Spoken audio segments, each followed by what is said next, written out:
You mentioned earlier Belfast. And Yep. for someone growing up in that area, as you've identified, it kind of had a little bit more of an importance. I'm not saying that the other roles that you've had are not Mm, as important, but this kind of mm. had a little bit more weight on your shoulders in some ways. Meeting someone like, Sir Kenneth Branagh, what was that like? I mean, you're not in that time, luckily. You don't have to necessarily audition. Mm, You can read for something to see if there's chemistry. And I imagine during COVID, even mm, it's challenging because it limits people interacting and feeling that chemistry. What mm. was that experience like for you, a young man from that area, to be thought of and meet such a big character as Branagh? Yeah, it was, it was very strange. I'm lucky. I did one, this strange, cool European director. I did an audition for him about 6 years ago, maybe. But apart from that, that's probably the only one I've done in 10 years. But I would have happily, it doesn't mean I don't want to. I'm terrible at them, by the way. But I would have happily auditioned for Kenneth Branagh for Belfast. But for whatever absurd reason, it came to me with the offer. He wanted me to do it right from the start. It is a story that obviously means so much to him. It's essentially his, early childhood story. But it's a story that means so much to me, and I maybe will never do a story that means as much to me because I'm not going to do another movie called Belfast. I'll do plenty of other movies, hopefully set in Belfast, but not literally called Belfast. It's unique in that way. So to feel wanted in that way was massive for me because what it did was, if you've got someone like Kenneth Branagh, 7-time Oscar nominated, now Oscar winner after Belfast, really wanting you and only you, what that does is it just gives you this level of confidence that you're not used to having. There's this sense of trust. Like, this guy trusts me. He hasn't seen me do it. I haven't auditioned. I haven't done a chemistry. I haven't done anything.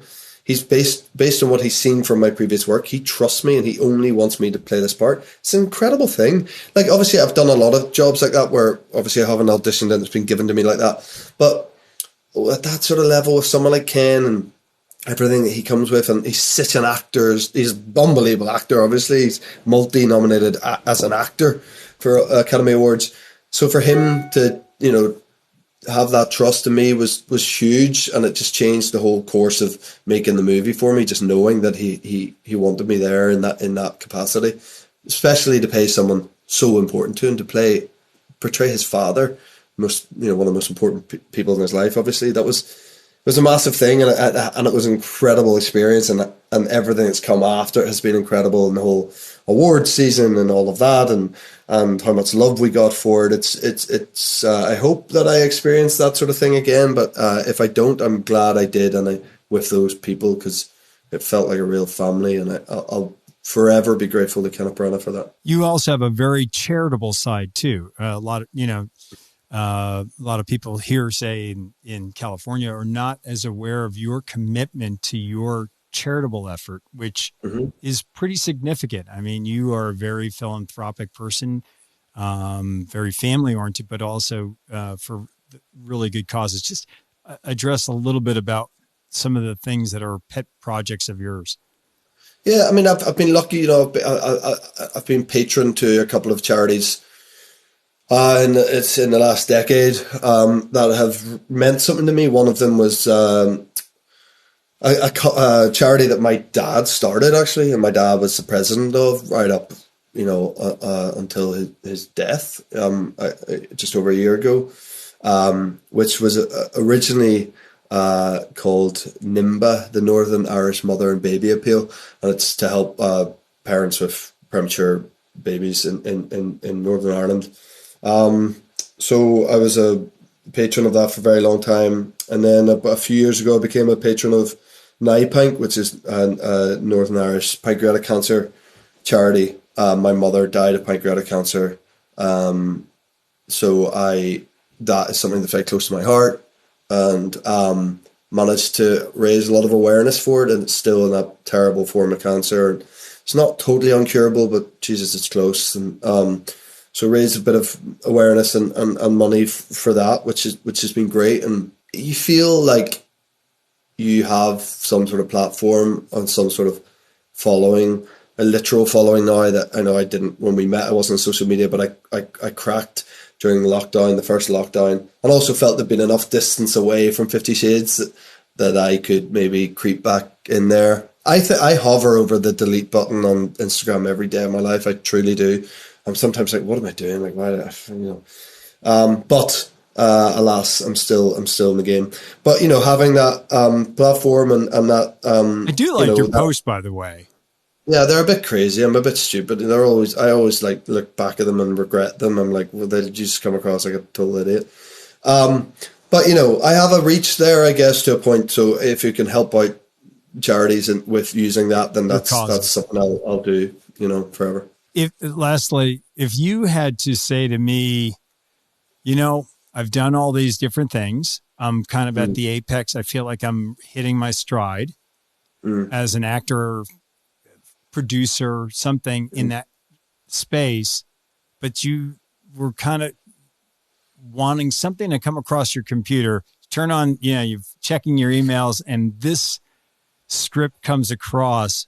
What would be something that you would probably surprise people and even yourself wanting to take some kind of role? What would that role be? I don't know. I'm always hesitant to think in those terms because it's such an unpredictable game. I sometimes think if you put something out there that you really want, like I can do that internally, but if I actually put it out there, I'm always like, it probably just won't happen now that I've said it, in a forum like this. And right. To be honest, I sort of almost don't know the answer. Even in the last 2 years, I've done very broad, crazy comedy. I've done very drama. I've done stuff in between. I'm doing something that's very action led at the moment. I feel like I'm lucky in that way that I've managed to play lots of different genres so far in my career. So as a result, there's kind of anything that could come across my inbox that would pique my interest. Could be anything, and I'm drawn to lots of different things. I'm not there going, I just want to do really serious drama, or I just want to do action, or I'm not like that. I really, as a person, I'm not like that. I feel like I can be very comfortable in lots of different environments. I think actually, to be honest with you, that is the thing I think I'm best at, is I feel like I can chat to anyone, no matter what your background or history is or whatever. So as a result, I'm drawn to lots of different worlds. To be honest, my main thing is I've written a script that you know about it, but my friend and I wrote a script that we're going to produce and hopefully make. I'm going to be in it too. My biggest thing would be in my inbox, someone coming and saying, here's your money to go make your movie. And we are very much in that process at the moment. Like literally, I'm having a big call about it today, about the finance of it. It's all becoming quite real. So that would be to see something that my friend and I created ourselves, to see that made. That would be the biggest thing for me. Well, we want to thank you for coming on the path here and sharing a little bit about yourself. I always enjoy our time together. I learned something new about you just about every time we get a chance to hang out, whether it's on a golf course or wherever we go. Yeah. And I thank you for carving out, with our time difference, it's always interesting, but you are quite gracious and kind to come on the path here. And thanks, Jamie. Thanks, Scott. I loved it.